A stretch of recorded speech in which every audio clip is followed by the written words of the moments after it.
You may think this, what I'm going to say, may be quite funny, but I'll say it anyway. Because when I was young, I never thought I would feel like it, but this is what's happening at age 77. And more it gets stronger. It's the sense of appreciation of life. And why I feel that, I wondered. And there are various people saying kind of similar thing. But let me first start with the sensation of what I'm talking about. It's a sensation of I'm alive. That's what my mind thinks, because of the whole body is alive.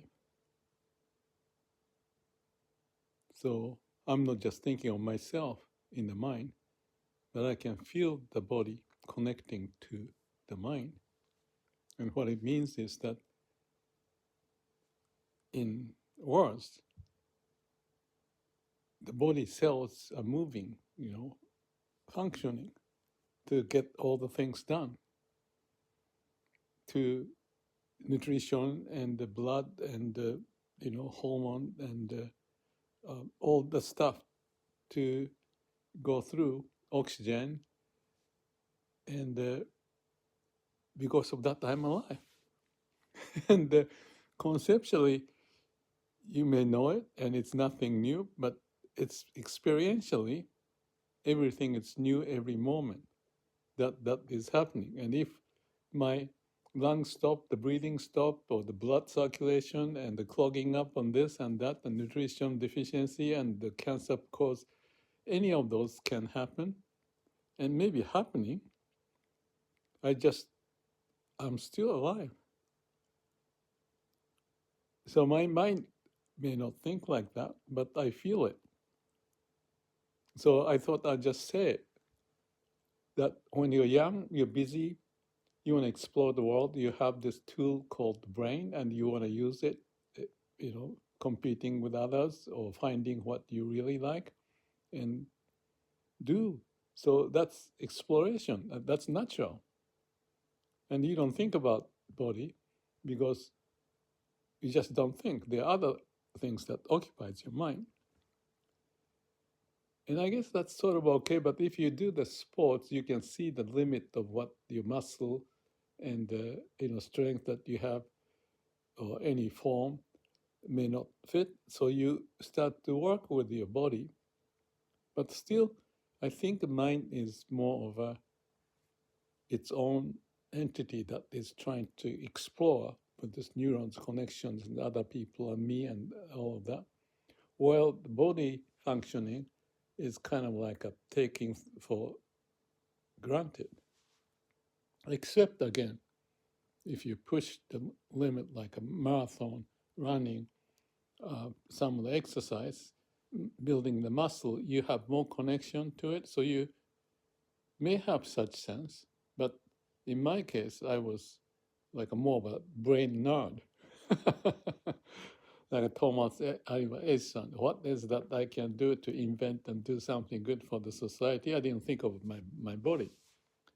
Maybe I found that the limitation of my brain is not that, something that I can be proud of or utilize. I think I did my best in a way, but as age takes over, and also the spiritual thing, whether you call it spiritual or not, it's just the reality of living life, can only be based upon what body does and the heart does. Brain has its own entity. I say it's different dimension that is living and don't relate to the body sensation. And that's why like a meditation, Vipassana, or Shin Buddhism, I often refer to that. And those are the mind-oriented Zen and emotion-oriented Shin Buddhism or Myokonin especially, when they cannot use the brains because they couldn't talk, they couldn't write or read, some of them, and left behind the society's movement. So they have to find they wanted to find, what is going on here and what can I do? And they found the savior in Amida Buddha to help, because even if you are not so confident in use of brain and the words and the logic, there's a way. So that, to me, is the connection between the mind or the brain and the heart and body. And more you feel it, more you start to appreciate. I think in one of those comments, I talked to someone who left a comment in my YouTube.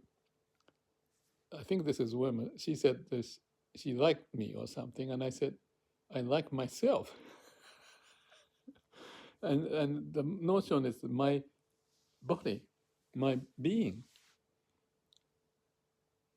And because of that, and that being can be represented by Amida Buddha in the case of Myokonin, that when the mind is gone, self is gone, ego is gone, they start to realize. And some of the sayings like that, I think Genza was talking, and he's the Myokonin, looking at his hand, and he couldn't believe this hand. Any tools that you use get rusted and dull, or you cannot. But the hand, he says, wow, this is fantastic. I don't need to maintain it, just do the job. And the other story, I think, maybe it was same person, maybe other Miyokoni, but he was running through the storm or the rain and came inside. And his thought was that, wow, this is fantastic. My nose, it's not pointing upward. It's pointing downward so that rain doesn't get in. That's appreciation of life in a different way. The hand and the nose. I can think of maybe other examples. Let me think through. Yeah, like the famous story of, again, the getting awakened when he put the heavy load onto the ox to help him, and he felt, wow. So he felt in the body that liberating sense of not carrying the burden. And when he did that, the cow or the ox, he thought it's like Amida to take over the pain. That's his awakening. Faith mind, trusting in Amida Buddha, or the nature's way that is prevailing. And that's really whether you are intellectually oriented or emotionally, but the will of the universe is prevailing, and we can align to that will of the universe, the way of the universe, if we quiet listen and open up our mind to realize what's really is going on. Not in the mind, really, but the whole existence, really. That's the truth, direct experience. And to me, and then perhaps watching the ocean or the trees and branches and listening to the crickets and so forth, that's also, and the starlights and the moon and reflecting on the ocean, that's nature's way. And maybe the age again, at the young age, you're exploring this and that, what's beyond the ocean, or what's beyond this or that. But now, having gone through lots of exploration, like I'm still curious, lots of exploration, but then have this moment of awakening. This is not bad. This is miracle. And all the tools and the chairs and the stuff here is helping me. Okay, you use the tools, but you're not just using like a hand.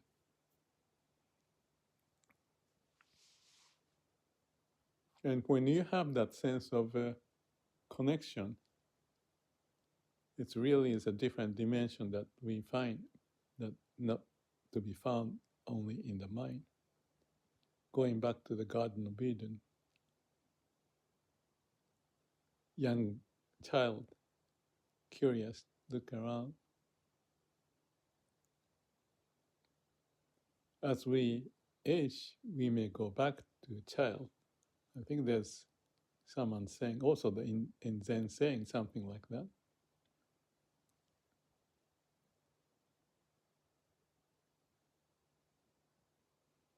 Or T.S. Eliot, at the end of the journey you find where you started with the new eyes. My end is near. So, but clouds, ocean, changing sceneries talking to me, and they are the same. Their sense of oneness, be a part of this way of the universe, laws of the universe manifesting in whatever form. So, eternal home that we come back where we started. Appreciation of life. If you're young and listening, just feel it when you look up the stars in the sky, if not the trees, bird, and the miracle of existence. Thank you.